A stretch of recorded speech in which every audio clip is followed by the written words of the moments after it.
Barakatah Yahweh, Barakatah Yahweh Shai, Bahasham, Barakahak Wadash, Barakatum. First and foremost, I want to give all praises, glory, and infinite honors to Yahweh, Bahasham, Yahweh Shai. Double honors to the apostles and elders, a great millstone who rule and teach well. And peace and salutations to you, sincere Akim out there, pushing this word in truth and sincerity to the four corners of the globe. May you brothers endure until the end. This is the brother Ra'aya coming at you with another lesson, and I'm going to start it off in Mark chapter 3, verses 24 to 25. And if a kingdom be divided against itself, that kingdom cannot stand. And if a house be divided against itself, that house cannot stand. And, without fail, when you look at these great empires and kingdoms throughout history, they declined internally before they were taken out, externally. And it's going to be no different with this current system set up in the West, the NATO, the EU, and, the United States of America, which in this video, I'm going to be going into a few articles and clips to show that America and her European allies are divided, economically, militarily, you name it. And what it's ultimately leading to is divisions, between them. And America's European allies completely betraying the U.S. and allying themselves with nations like Russia, at some point during World War III and shooting nuclear missiles onto the U.S. But the first bit of information I'll be going to is on the WashingtonExaminer.com titled, Massey Introduces Bill to End U.S. Membership in NATO. And, the U.S. is the backbone of NATO. They've been the one funding, the majority of the bill for it, while these European nations have been benefiting from U.S., military protections. But especially with, Nero 47 getting into office during his first term and during his second term, the U.S. has been heavily questioning their relationship with the EU and NATO, before he was reselected as president. Nero 47 told the Europeans, hey, if you don't pay your bills, the U.S. isn't going to come to help you when Russia attacks. Representative Thomas Massey has long been a critic of continued U.S. membership in NATO. He's categorized it as an archaic institution that serves no current purpose and a waste of taxpayer money. Slovakia.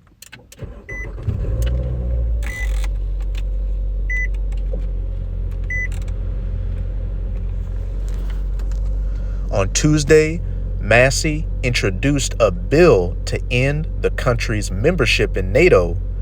NATO is a Cold War relic. The United States should withdraw from NATO and use that money to defend our country, not socialist countries. Today, I introduced H.R. 6509 to end our NATO membership. NATO is a Cold War relic. We should withdraw from NATO and use that money to defend our own country, not socialist countries, Massey said in a press release and in social media posts. NATO was created to counter the Soviet Union, which collapsed over 30 years ago. Since then, U.S. participation has cost taxpayers trillions of dollars and continues to risk U.S. involvement in foreign wars. Massey's NATO Act called for restricting U.S. taxpayer money from being used on NATO's security budget, acknowledging that NATO has adequate economic and military capacity to provide for their own defense, asserting that NATO's original Cold War purpose no longer aligns with current U.S. national security interests, and requesting the president to notify NATO of the country's decision to withdraw from the alliance. And like I said at the beginning of this lesson, the U.S. is the backbone of NATO. And if the U.S. were to ever fully pull out, it would have, severe ramifications for the entire system. A kingdom divided against itself cannot stand. Let's see with that article. Now I'm going to go to my second bit of information on dailymail.co.uk titled, Leaked Document Shows U.S. Wants to Pull 4 Countries Away from the EU as part of Make Europe Great Again strategy. Further divisions. A U.S. defense website claims to have seen a leaked document unveiling a dramatic U.S. proposal to price 4 countries away from the European Union as part of a bold new Make Europe Great Again strategy. The secret file, reported by Defense One, supposedly claims Trump intends to pull Australia, Italy, Hungary, and Poland away from the EU. And outside of Austria, which is just a member of the EU, Italy, Hungary, and Poland are both members of the EU and NATO. Away from the EU and closer into Washington's circle of influence, a move that would rip through the continent's political landscape. And if a house be divided against itself, that house cannot stand. A house going into the race. So, different, families within the Edomite race, being divided. And as we're reading in this article, the U.S. wanting to pull particular EU and NATO countries away from the bloc as a whole, closer into an American-centric orbit. And a lot of these countries, lean more closely to Nero 47 and how he's doing things. The document is also said to call for the U.S. to back parties and movements that seek sovereignty and preservation/restoration of traditional European ways of life. So what? Getting into a more nationalistic mindset and not the more globalist mindset that the NATO and the EU have been in for the last several decades. Which, let's go to Daniel chapter 2. I'm going to start at verse 40. And the header says Rome. And, this goes into the statue of a man made of different metals that King Nebuchadnezzar of the Neo-Babylonian Empire saw in his dream that the prophet Daniel interpreted. And it represented the different heathen kingdoms that would be ruling before the final kingdom, the eternal kingdom of heaven, the kingdom of Israel. And, you got the head of gold, which was the Neo-Babylonians, the arms and the breasts of silver, which is the Medo-Persians, the belly and the thighs of brass, which was the Grecian Edomite kingdoms. And now we're at the legs of iron, the ancient pagan Edomite Roman Empire. And the 4th kingdom shall be strong as iron, for as much as iron breaketh in pieces and subdueth all things, and as iron that breaketh all these, shall it break in pieces and bruise. The history of the Roman Empire. It was a powerhouse politically and economically of its day. Verse 41, and whereas thou saw the feet and toes, part of potter's clay and part of iron. Now we're going into the last leg of the 4th beast, this NATO EU system that the U.S. is a part of and at the head of, which is the reincarnated Roman Empire. And the part of clay and the part of iron goes into a few things. The clay represents the economic aspect, the EU, while the iron, the military aspect, NATO. And the clay can also go into the weaker nations, economically and militarily, which are usually referred to as the pigs, or Portugal, Italy, Ireland, Greece, and Spain. While the iron, your stronger nations, like the U.S., Germany, Britain, and France. And whereas thou sawest the feet and toes, part of potter's clay and part of iron, the kingdom shall be divided. And as we're reading in those first 2 articles, the some U.S. politicians are putting forth bills to pull the U.S. out of NATO, and Nero 47 is wanting to divide some EU and NATO nations, which align more with the U.S. from their European counterparts, closer into the U.S.'s sphere of influence. The kingdom shall be divided, but there shall be in it of the strength of iron, for as much as thou sawest the iron mixed with miry clay. Verse 42, and As the toes of the feet were part of iron and part of clay, so the kingdom shall be partly strong and partly broken. And as we're going to see, and more of information I'm going to be getting in this lesson, we're seeing that this kingdom of iron and clay is fracturing at all levels, and it's going to come to the point to where it's going to completely be broken to pieces.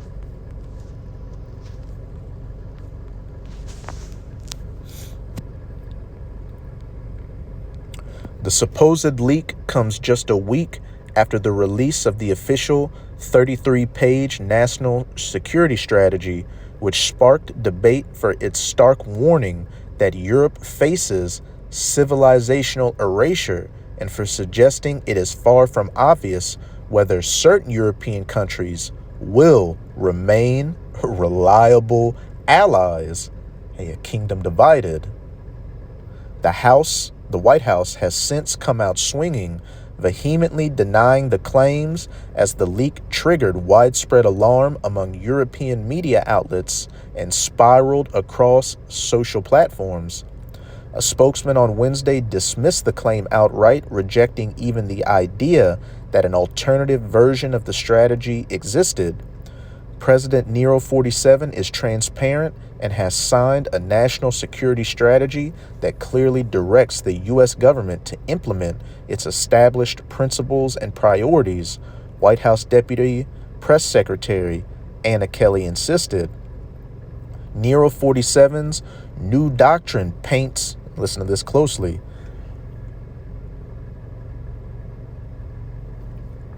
Nero 47's new doctrine paints Europe's leaders as helpless in the face of mass migration, accusing the EU of eroding national sovereignty, stifling political freedoms, and weakening the power of individual states.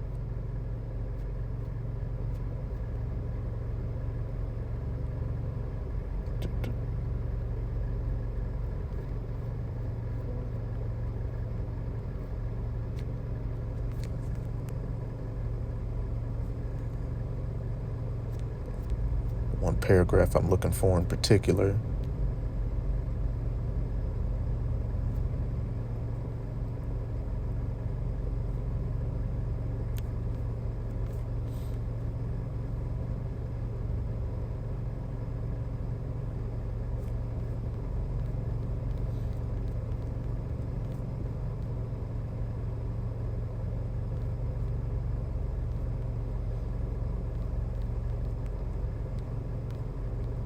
Salakia. But yeah, I'll just reread this last paragraph. Trump's new doctrine paints European leaders as helpless in the face of mass migration, accusing the EU of eroding national security, stifling political freedoms, and weakening the power of individual states. So overall, what's that saying? The U.S. is looking at Europe as a sick man in this system that's dragging, particular European countries and their leaders are dragging the rest of the system down, looking at it with contempt, which, is always, it's always really kind of been the case for the relationship with the U.S. and Europe. These American Edomites look at themselves as the ones that saved Europe from, Nazism and then, communism during World War II and the Cold War, and that these Europeans have just been sitting back and living off the government benefits, the welfare of the U.S. And with Nero 47 in office, he's calling a lot of things out and saying, look, the days of sucking off the titty are coming to an end. But this is Daniel chapter 7, started verse 19. Then I would know the truth of the fourth beast, which, as we read in Daniel chapter 2, was talking about the Edomite pagan Roman Empire, which was diverse from all the others because, those other kingdoms had, kings, a monarchy. But what really separated Rome from, a lot of the previous kingdoms was what? That it had a Senate house and senators and political parties, much like the U.S. today. And then they had a consul and a proconsul, which was elected every year to head over the Senate. What does that sound like? A president and a vice president. And then just like in ancient Rome, eventually the emperor was the head of state. What do you got Nero 47 doing? Trying to become a dictator in his own right. Then I would know the truth of the fourth beast, which was diverse from all the others, exceeding dreadful, whose teeth were of iron, and his nails of brass, which devoured, brake in pieces, and stamped the residue with his feet. Verse 20. And now, we're going into the beginning parts of those iron toes mixed with miry clay, the NATO EU system that the U.S. is a part of, and of the 10 horns that were in his head, and of the other which came up, and before whom 3 fell. And, this is going into the times of colonialism in the New World, because the main players were who? Britain, France, and Spain. And then that other little horn that came up amongst them is speaking of the 13 colonies, which came out of Britain, which, eventually became what as the United States of America today. You had the Revolutionary War against the British. You had the Spanish-American War, and then you had the Louisiana Purchase, where France ceded all its colonial holdings in the New World to the U.S. So that little horn is speaking of America, and before whom 3 fell, even of that horn that had eyes and a mouth that spake very great things, whose look was more stout than his fellows. And I want to get that word stout in the Strongs, which is H7229, Rab, which in the outline of biblical usage says great, figurative of power great, captain, chief. And like I've been saying throughout the video, the U.S. is the backbone of the NATO and the EU. And whenever the U.S. wants to do something militarily or economically, the European Union or the European nations and NATO, usually follow suit behind it and are always the ones that feel the blowback from it. Look at these wars in Afghanistan, Iraq, the Libyan civil war or the Syrian civil war. All those migrants that fled from those war zone countries, where did they go to? Europe. Or the sanctions that were put on Russia during the Russia-Ukraine war, who really felt the blowback from it? These European nations who are much more economically tied to Russia through natural gas, oil, and other resources. Now that they got to put up that image that they're not directly receiving it from Russia, because, a lot of them have backdoor dealings still receiving it from Russia. They got to find more expensive alternatives, usually LNG or light natural gas from the U.S. And then, as we've been reading in these articles, the U.S. and Nero 47 are just looking down on her European allies, saying, look, you're the problem. Your weak, ineffectual leadership is leading to the collapse of this system, and the U.S. might have to pull out because we're no longer seeing the benefit of dealing with you. And on top of that, to further spit in your face, we're going to take some of your constituents from you and put them in our own orbit of influence.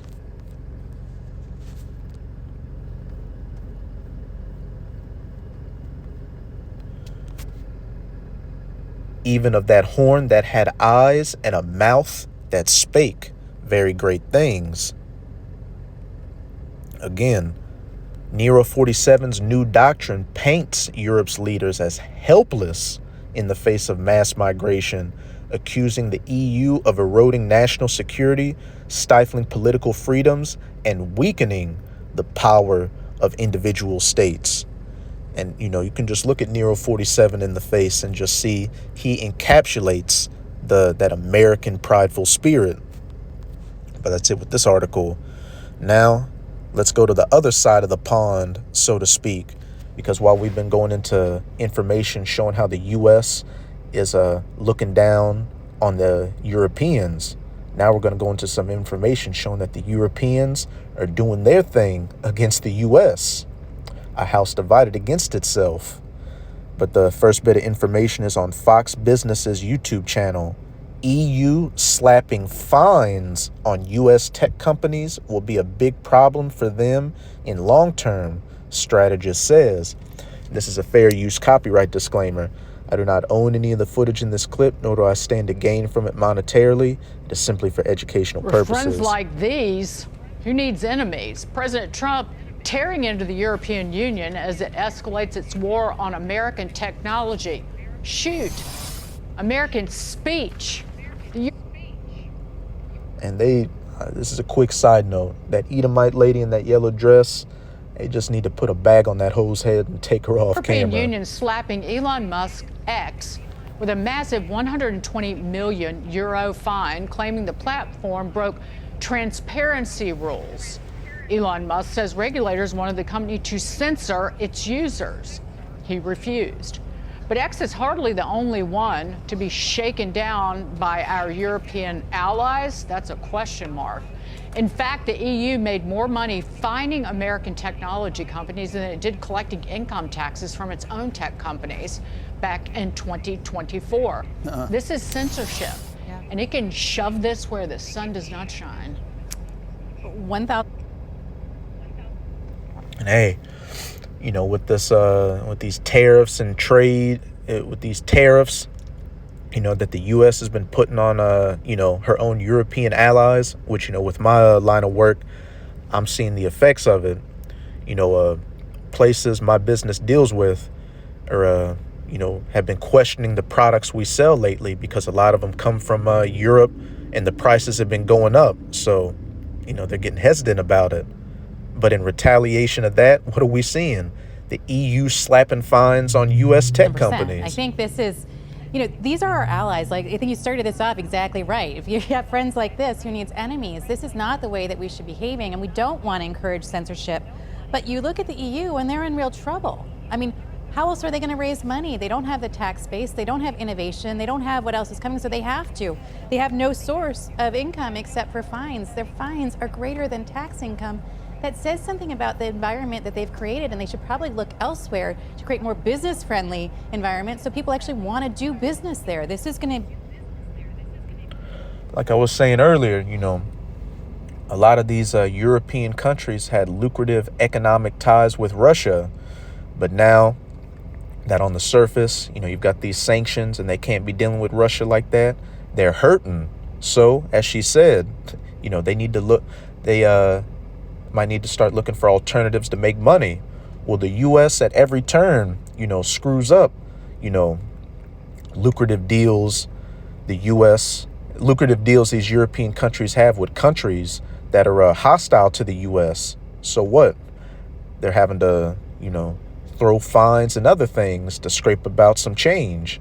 And then you got this whole issue going on with Russian, financial assets that are on freeze right now that these European countries are trying to tap into, which, if they were to do that, that would just erode the trust that other countries have with these European nations, because they'll look at it as like, well, shit, if we get in an issue with you, you're going to take our money that belongs to us from us for your own benefits. A real deterrent for them. And I think creating a war on data and technology is not going to help them get any further. They might have great cheese, they might have great wine, they might have great other things, but this is going to be a big problem for them long term. Bingo. But Jamie, go ahead. This is what happens when you back yourself in a corner, and Europe has backed itself in a corner. It needs money, so where is it getting the money? Let me take the other side of this lady right here. For that to happen here, but the seeds have definitely been laid.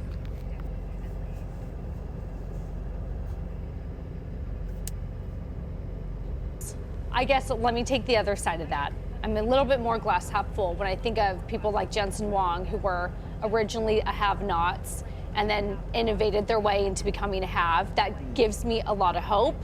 The other issue, and weigh in if you guys disagree, I'm going to go out on a limb, Dagan, and mention Jamie Dimon, so don't bite my head off. I was going to bring up Google in a second, so don't worry. This is going to get real good real fast. But earlier this week, he commented on our relationship with Europe, and he said something I'm not sure I agree with. He said that democracy, capitalism, Jackie, to your point, depends on us getting along with Europe. Because if Europe has continued to go socialism and goes that way, America first can't be America first unless we have our European allies. Sort of, he viewed it as the West versus the East. I don't totally buy that. I think America first can be America first regardless of what Europe does. And if they want to go the socialism route, so be it. But it was interesting when you think about our relationship with Europe, which, I mean, that number was staggering. When they get more money from the tax on our companies than they do on their own companies who are no longer able to innovate. And he effectively kind of warned Europe and said, this is your moment. If you don't change your ways, it's going to be too late for you because of all of the nasty red tape and the way that they have taxed their way into oblivion where companies now no longer can innovate. No, I agree. Hey, Jamie Dimon was on the money with that. America first relies on Europe because in Daniel chapter 2, it talks about what? The iron toes and, the miry clay. This system has been functioning as a whole, but when it's divided and breaks apart, the whole thing is going to come down. A kingdom divided against itself cannot stand. And that's exactly where things are going prophetically. And when you continue reading in Daniel chapter 2, it doesn't say, that little horn, Babylon the Great, or America comes after the iron toes mixed with miry clay. It also doesn't say Russia or Gog or China. The next kingdom to come is the kingdom of Israel, the kingdom of heaven, under the true children of Israel, who are known as the so-called Negroes, Latinos, and Native Americans today. But now, I'm going to go to this clip, which I got from one of the lessons, the elder brother Malcolm of the Chicago camp had in one of his videos on the Alaskan Preppers YouTube channel titled, Europe Caught Secretly Planning to Kill the U.S. Dollar. And I'm going to start it at the 3-minute and 33-second mark. And again, fair use copyright disclaimer. I do not own any of the footage in this clip, nor do I stand to gain from it monetarily. It is simply for educational purposes. Is Europe ready to pull the trigger? Officials whisper about dumping U.S. treasuries if Trump cuts a Ukraine deal. Right now, this is going on. Right now, the EU is quietly threatening Operation Sandman. And for those of you that don't know, Operation Sandman is an operation where everyone that holds U.S. treasuries or U.S. debt will dump them onto the market, pretty much eviscerating the U.S. dollar and making our lives, the lives of those people that count on the U.S. dollar, a lot more difficult and, I would say, hyperinflationary. European governments are quietly debating an extraordinary economic countermeasure as fears grow that the U.S. president may strike a deal with Russia that sidelines Ukraine and threatens continental security. Now, and that's another bit of contention there. Nero 47 wants to, end this war with Ukraine and buddy up to Russia, while these European, nations want to, side with Ukraine and keeping the fight going. Ladies and gentlemen, like I said, I'm going to show you after I go through this why it is, in my opinion, that they are so insistent that we continue to support this war. And remember what Nero 47 said during his 2024 selection bid. Hey, if Europe doesn't want to pay their money, hey, Russia, come and get it. I'm sure that these people that are contemplating this don't have children that are coming home without body parts or their minds intact. So they care nothing about the people. They care only about one thing and one thing alone. According to international assessments shared with Europe, officials are considering a drastic response, dumping vast holdings of U.S. government debt to destabilize the American economy if Washington abandons its commitments to Ukraine.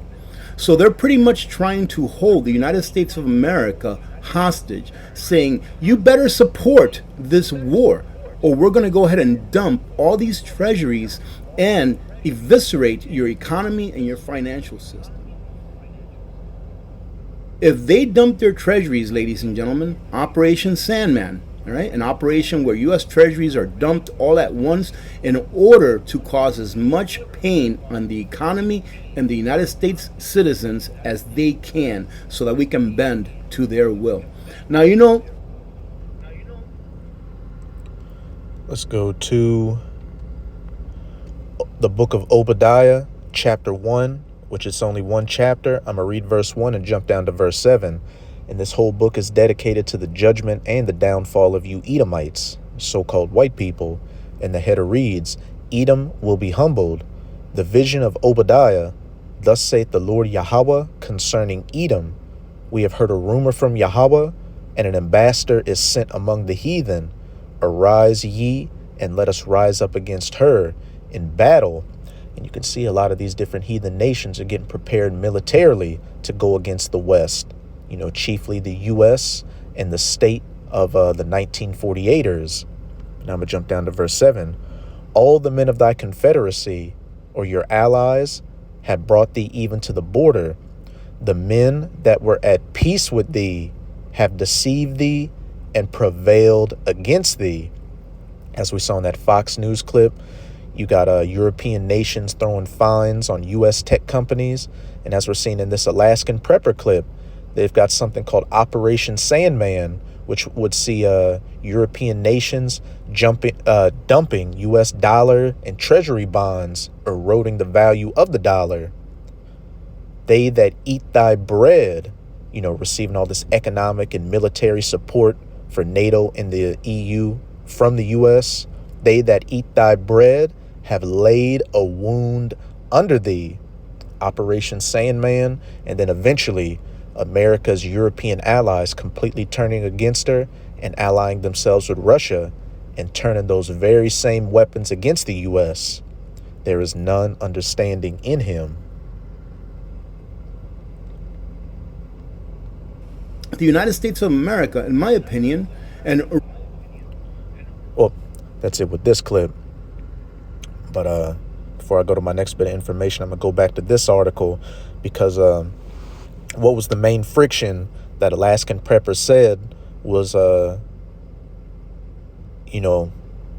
was one of the main contention points that would lead to these European nations considering Operation Sandman, the U.S.'s hesitancy to continue supporting the war in Ukraine. But back to this article on dailymail.co.uk.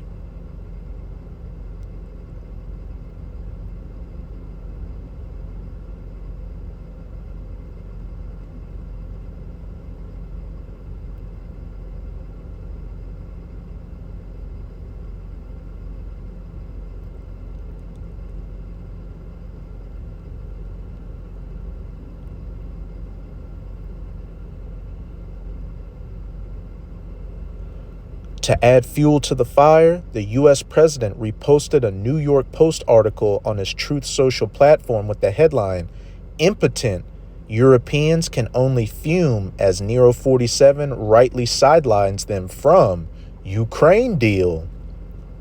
President Vladimir Zelensky met British, French, and German leaders in London on Monday in a show of European support for Ukraine, at what they called a critical moment in the U.S.-led effort to end Russia's war in Ukraine.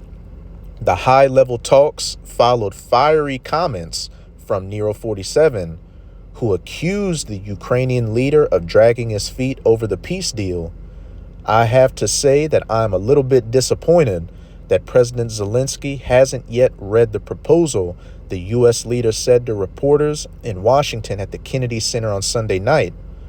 Russia is, I believe, fine with it, but I'm not sure that Zelensky is fine with it. His people love it, but he hasn't read it, Nero 47 said. And listen to this. Russian presidential envoy Kirill Dmitriev voiced his support for Nero 47 on X, writing, EU and UK leaders should listen to the daddy. Hey, that little horn whose look was more stout than his fellows. Those Russians were throwing shots saying, look, the U.S. is the daddy. hey, you should go along with him in helping to end this war with Ukraine. And, Nero 47 is, constantly trying to buddy up with Russia. Nero 47 sees himself as a equal with Vladimir Putin at the dictator's table. But that's all going to be futile at the end of the day as well, because Russia is still coming against the U.S. But now I'm going to go to my last bit of... Actually, let me see.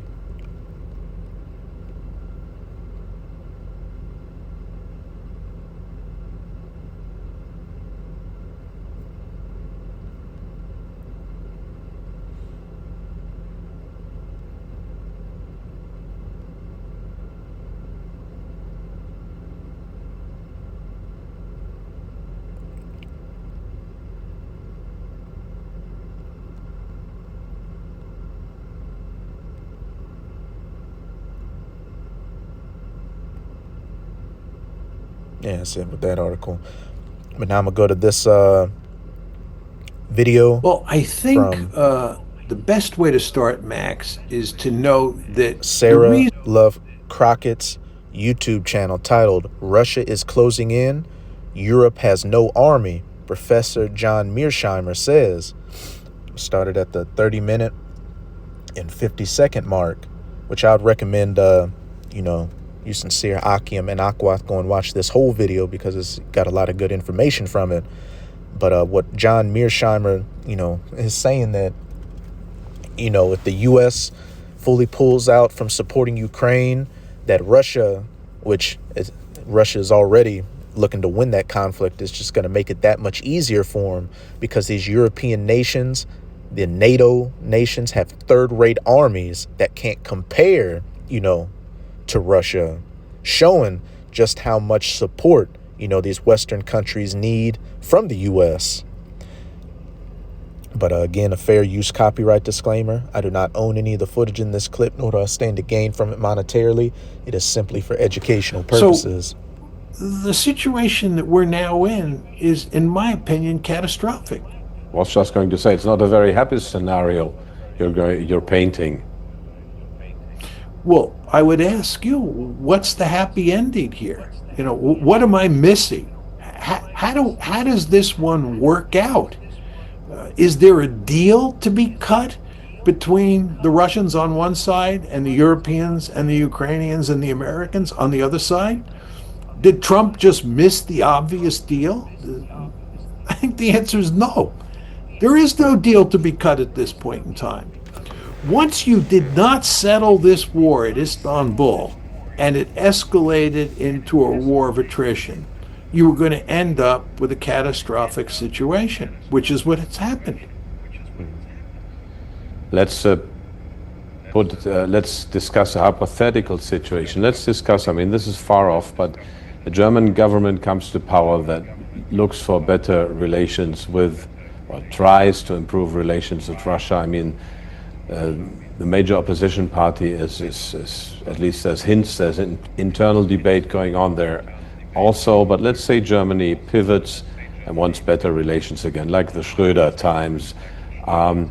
Will that lead to a disintegration, a collapse of the European Union, or how's the state of the European Union? Because frankly, quite a few Europeans would not be so unhappy if the EU disintegrated and made room for something new. So could the Ukraine war, right now, as the iron toes mixed with iron and miry clay, the kingdom shall be divided. There are already nations, some pro keeping the system together, some pro letting it fall European apart. leaders are kind of using it as a catalyst to drum up support for the war, to drum up, to impose almost like a war economy, or they haven't succeeded yet. But could that war also be a catalyst for a disintegration in Western Europe, which is not entirely negative? I think it's hard to predict where this is all headed. but I think the scenario you describe is a plausible scenario. Let me make a couple points. First of all, if the Russians win this war, as I expect will be the case, it will be a devastating defeat for NATO. And we already see from the Trump administration's national security strategy that its attitude towards Europe is contemptuous. And Whose look was more stout than his fellows. since U.S. involvement in Europe is encapsulated in NATO, a devastating defeat for NATO at the same time the Trump administration wants to wash its hands of Europe, probably means that U.S. influence in Europe is going to diminish significantly in the future. And NATO is likely to be a shell of its former self. Now, this means that the Americans will not be there to solve the collective action problems in Europe. This means that the Germans will be on their own in ways that they have not been in the past. And it means that all of the European countries will have to provide for their own security in ways that they haven't in the past, because again, the United States. And for the last several decades, if you've been relying on another nation, heavily for military protections and, economic benefits, and you just get thrown to the streets like that, what options would you have? You'd have to find something to fill the vacuum with, moving them closer to that orbit of Russia, China, and a lot of these nations that before, sanctions and bullying by the U.S., they were building, lucrative economic ties with. Just think about a Nord Stream 2, which would have pumped a lot of, cheap natural gas, into Europe. When that exploded, prices exploded up as well. Will not be there. So it's just very important to understand that any weakening of NATO, right, means a great reduction in the American commitment to providing security for Europe, which means that those European countries have to provide for their own security. And once that happens, the centrifugal forces that come. All the men of thy confederacy have brought thee even to the border. The men that were at peace with thee have deceived thee and prevailed against thee. Centrifugal forces that are there beneath the surface that have been kept at bay by the American presence will come racing to the fore. And that means that if Germany does something, it's likely that that will not leave other European countries, some other European countries, happy. The Hungarians may be happy, and the Slovaks may be happy if Germany tries to improve its relations with Russia, but the Poles will not be, the Baltic states will not be, and maybe France and Britain will not be. So you see that the potential for trouble inside of Europe, the potential for these centrifugal forces that have long been sitting below the surface to manifest themselves, is actually very great. Now, just to say a few words about NATO and the EU, the EU has flourished over the decades. It's a truly impressive institution, as is NATO. But it's very important to understand that one of the principal reasons that the European Union has flourished is because it has operated in a secure, strategic environment. That's because NATO has provided stability in Europe. NATO has been the foundation for EU growth.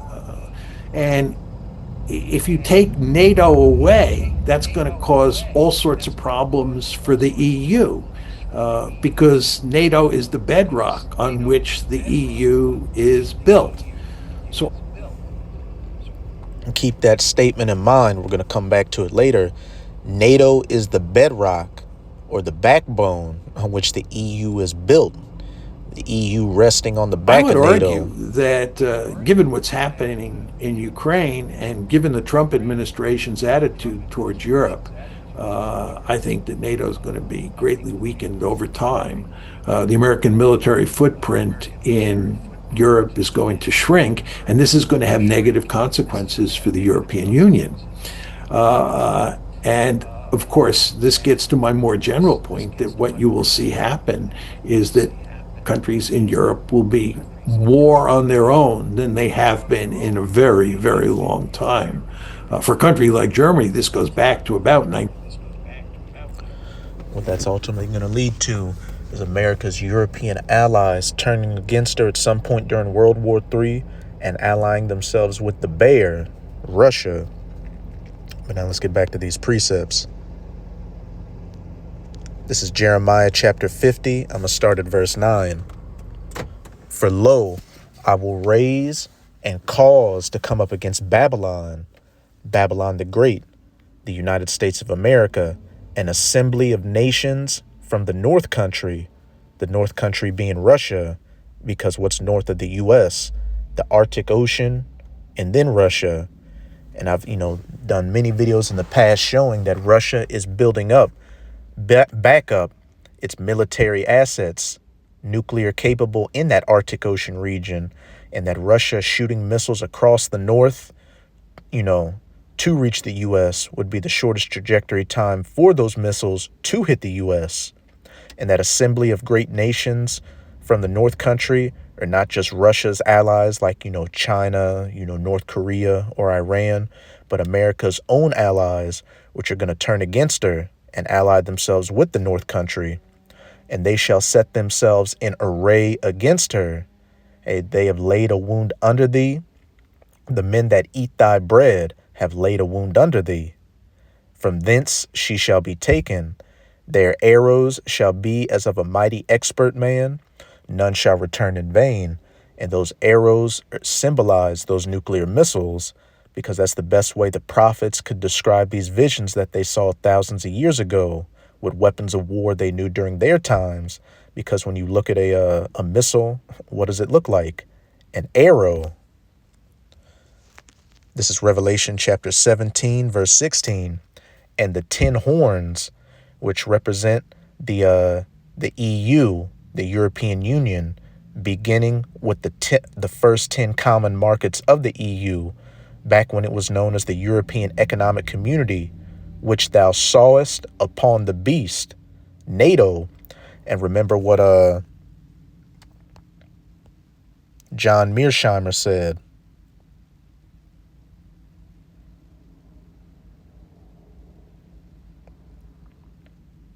If you take NATO away, that's going to cause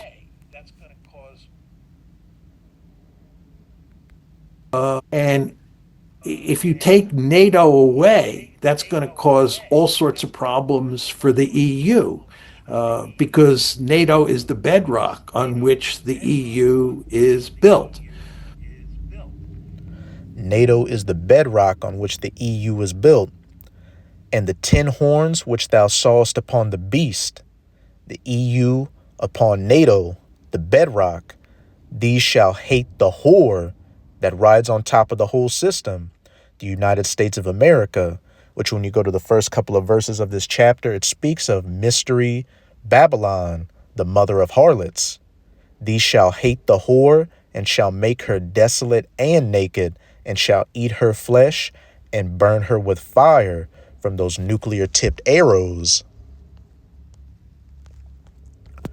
Now we're going to jump down to verse 41. Behold, a people shall come from the north, Russia, and a great nation, and many kings shall be raised up from the coasts of the earth, from the ends of the earth, those nations unto the north country, Russia's allies, as well as America's allies, which are going to turn against her and ally themselves with the north country, those 10 horns which thou sawest upon the beast. They shall hold the bow and the lance, the bow symbolizing, the silos and launch platforms for these missiles, because what do bows shoot? Arrows. And the lance, another description for these missiles. They are cruel and will not shew mercy. Their voice shall roar like the sea, and they shall ride upon horses, everyone put in array like a man to the battle against thee, O daughter of Babylon, that virgin daughter. And when you go to Psalms 137, verses 7 to about verse 9, you'll see that the Edomites are synonymous with being the daughter of Babylon. But now I'm going to jump up to verse 40 to show the end result of these arrows being shot onto the virgin daughter of Babylon. As the Most High overthrew Sodom and Gomorrah and the neighbor cities thereof, saith Yahweh. And when you go to Revelation 11, verse 8, another verse speaking of America in the scriptures, it refers to America as spiritual Egypt as well as spiritual Sodom, which is very easy to see. Just look at what the month of June in America is known as. This is one of the top nations that pushes the rainbow lifestyle through its geopolitical policies, its social media, you name it. As the Most High overthrew Sodom and Gomorrah and the neighbor cities thereof, saith Yahweh, and ancient Sodom and Gomorrah was wiped off the face of the earth with fire and brimstone from the sky. So this modern day Sodom and Gomorrah is going to be wiped out with that modern fire and brimstone, those nuclear missiles to eat her flesh with fire. So shall no man abide there, neither shall any son of man dwell therein. Verse 39, therefore the wild beasts of the desert with the wild beasts of the islands shall dwell there, and the owls shall dwell therein, and it shall be no more inhabited forever, neither shall it be dwelt in from generation to generation. And this is how we know it's not talking about ancient Babylon, which is in modern day Iraq. You've got people dwelling there to this day. So when those nuclear missiles hit Babylon the Great, the U.S., it's going to turn it into the biblical lake of fire from sea to shining sea, and then a desolate, uninhabitable wasteland afterwards where man, woman, or child will never set foot on ever again, and only harsh desert creatures are going to be dwelling here. And it's going to stand as an eternal memorial as to what a wicked kingdom looked like and what would be the judgment for such wickedness and what happens when you touch the apple of the Lord's eye, the children of Israel. But that's it with this video. And with this video, I hope you sincere, Akim and Akwath were edified. Just keep strong. We are almost out of this final wicked captivity of the heathen nations, chiefly of the Edomites. And as always, I'm going to say Abad Babol, Kwam Yasharallah, and until next